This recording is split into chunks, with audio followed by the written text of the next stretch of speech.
Hey, what's up you guys, Ben here.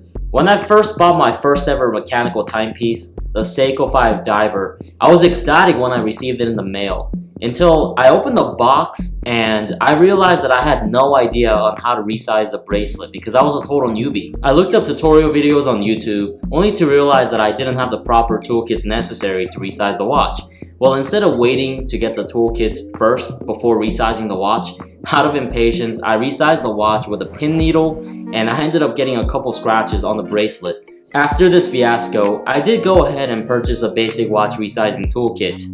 Unfortunately, as my collection grew, I soon realized that different watches require different tools, as most luxury watches are screw-linked. And to make matters worse, most luxury watches have ever so slightly different screw sizes that require different size of screwdrivers. After spending many hours digging up the tool aisle at the local Home Depot and doing research on Amazon, I was finally able to lock down on a proper variety of watch resizing toolkit. As troublesome as this was, after many years of collecting, I realized that there are many other tools necessary to make your watch collecting journey easier. Maybe you're going through what I had to go through, or you're just interested in being prepared, or both. That's why I've compiled a list of tools that I found to be really helpful in my watch collecting journey.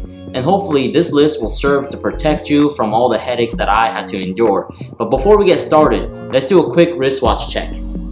Today I have on my wrist the Omega Speedmaster Professional, known as the Sapphire Sandwich. This is my most recent watch acquisition, and I acquired this watch through a trade. I was lucky enough to get it new with box and papers. So far, I have to say that I'm impressed. The watch wears well on my 7.1 inch wrist, even with its bracelet on, and it looks quite handsome. I'm planning on releasing a review for this watch soon, so be on the lookout for that. Let's get started with the most basic tool, the spring bar tool. The spring bar tool is used to remove bracelets and straps from your watch's lugs. You can get them really cheap from Amazon, but I recommend investing a decent $15 to $20 into a solid spring bar tool. For storage, you have a lot of options, from watch rolls to watch boxes to watch suitcases. I have a watch suitcase, and the one that I have is basically bulletproof, and this will protect my watches in basically almost any situation. But the downside to this watch suitcase is that it's bulky and it's hard to conveniently carry it around places. For a more convenient storage, I would recommend a watch roll. I've personally purchased a watch roll from Mirage Luxury Travel, and I've had it for almost 2 weeks now. I bought myself the espresso finish, but they recently released a jade black version that looks amazing. The company's CEO, Ralph, was kind enough to send me the jade black version. The watch roll has slots for 3 watches. The cushions for the watches slide into the case, which provides extra security.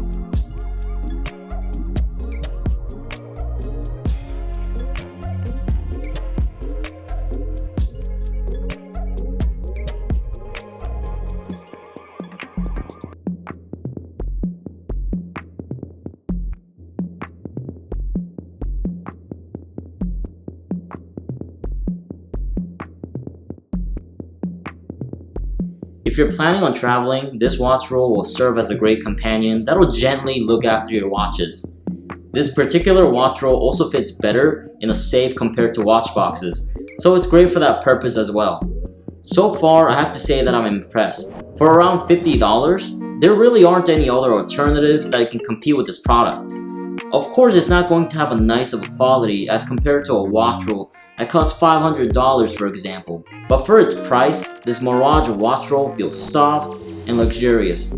If you guys are in the market for a more affordable watch roll that looks elegant and luxurious, I would definitely recommend this brand. Link to where you can find this product is in the description down below.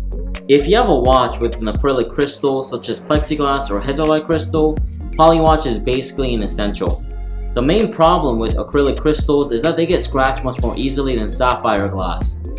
Well, Polywatch is an ointment that you gently rub on your watch crystal to get rid of the small to moderate level scratches. All you need to do is apply the adhesive on your crystal and gently rub it with a clean cloth for about 3 to 5 minutes. Although it is important to keep in mind that continued usage of Polywatch will wear out your crystal and it will need to be replaced in a few years. This isn't a big deal though, because if you continue accumulating scratches on your crystal, you will need to replace it regardless. Next, I have a conglomerate of tools that go together. This holder holds the bracelet in place so that it's easier for you to remove or to add on links. The hammer is great for hammering down pin link bracelets with the help of a link remover like this one. The watch tweezer is useful for taking out bracelet links or putting them back in. Most mid-tier to luxury tier watches use screwable links, and they require a mini screwdriver of some sort. Most watches require different sizes of screwdrivers, so it's a smart idea to get a tool set that has screwdriver of multiple sizes. This one that I have has horizontal shaped screwdrivers from 3/64 of an inch to 3/32 of an inch. You can interchange the bases of these screwdrivers on this pen-like apparatus. You can get one of these from Amazon or at your local Home Depot. Now that we've gotten what I consider to be essential tools out of the way, let's move on to some useful tools that I consider to be bonuses. A digital caliber is a great way to gain precise measurements of the watches you own. Although some watch brands do provide dimensional measurements for their watches, many brands often don't. This tool can be used to measure case sizes and lug-to-lug width of your watches, so you can get a better range for the sizes of watches that'll fit your wrist. If you're someone who admires the beauty of the watches you collect, a loupe is a great tool that can elevate your feelings towards your watches to the next level. I often take a loupe to admire the dial and the case details of my watches, which just takes my appreciation for the watch to the next level. Link to all the tools that I could find online are in the description below. Anyways, I hope you guys found this video informative, and comment down below what tools you guys found to be essential in your own collecting journey. As always, if you enjoyed my video, leave me a thumbs up and subscribe if you haven't already. Thank you all so much for making it to the end, and I'll see you on the next video.